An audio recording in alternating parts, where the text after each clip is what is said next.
Building on the back of the opium trade, British merchants were finally able to start breaking into the Chinese market, and indeed other global markets, with other commodities, notably British textiles. As already noted, the United Kingdom underwent a massive population boom over the course of this period, roughly at the same time as in China and in other parts of the world. In 1780, the estimated population of the United Kingdom was about 13 million. By 1851, this had reached over 27 million. With increased population came increased urbanization as well, as ever larger portions of the labor force entered into England's emergent industrial sector.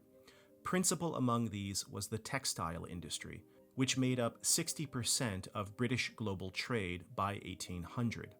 Fueling this global trade were two interoperating parts.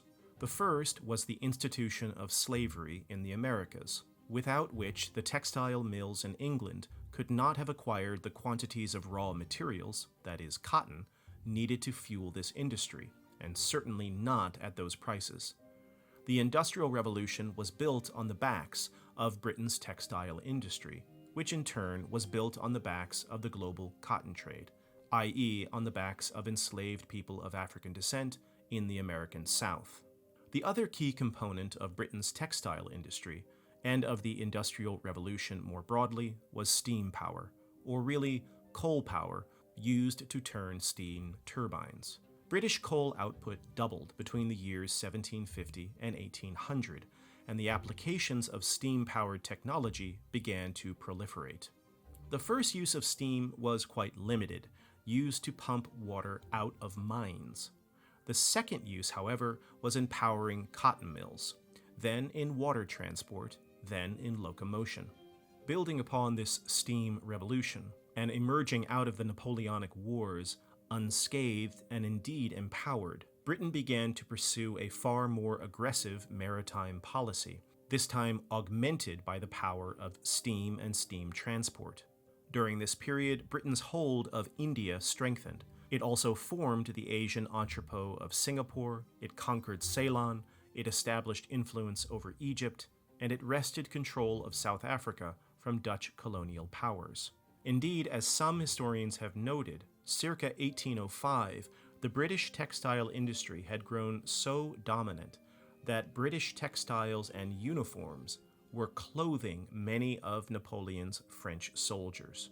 With this mounting capacity of industrial output, British traders were on the hunt like never before for markets for their goods. The rise of a British and later European-dominated global market had devastating effects on the non-Western world. By one estimate, in the year 1750, approximately 73% of world manufacturing took place in the non-Western world, that is, outside of Europe and North America. Later, by 1913, that dropped to just 7.5%. India was one of the first major targets for British merchants. During the 18th century, Indian textile industries were esteemed, but by the end of the 18th century and the beginning of the 19th, India imported more than 70% of its textiles, largely from Britain. This is precisely what British traders wanted to happen vis-à-vis China. But as we discussed, China was uninterested in changing its trade policy, which routed all trade with Western powers through the Canton system in South China.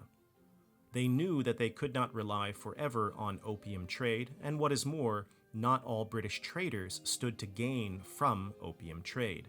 Britain's answer was, in essence, to weaponize the economic trade theories of Adam Smith and Jeremy Bentham, a new generation of thinkers calling for what will come to be referred as laissez-faire approaches to global markets, in which seemingly all artificial impediments to trade, including state regulation, were to be kept to a minimum so as to enable the freest and most rational distribution of capital, labor, supply chains, and pricing structures.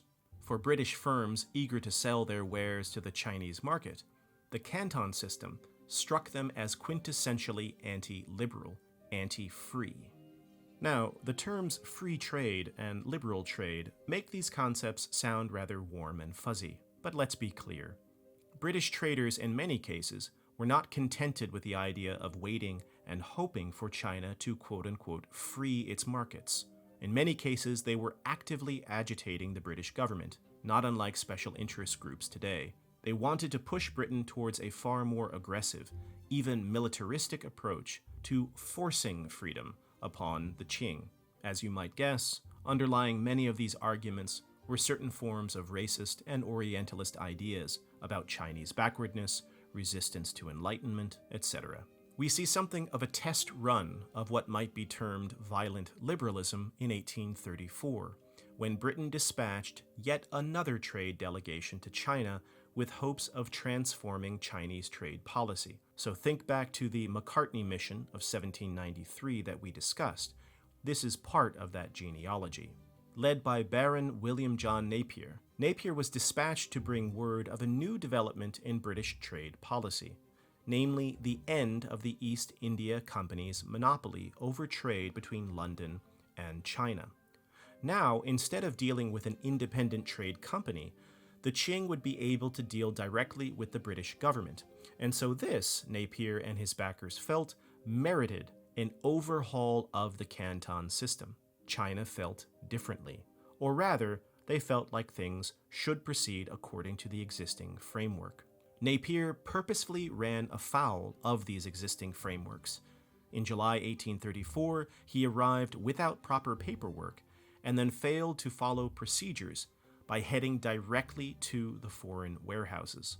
Furthermore, he insisted on a direct audience with the local viceroy, Lu Kun, and even with the court in Beijing. You just don't do that. Napier's next step was something of a harbinger of things to come.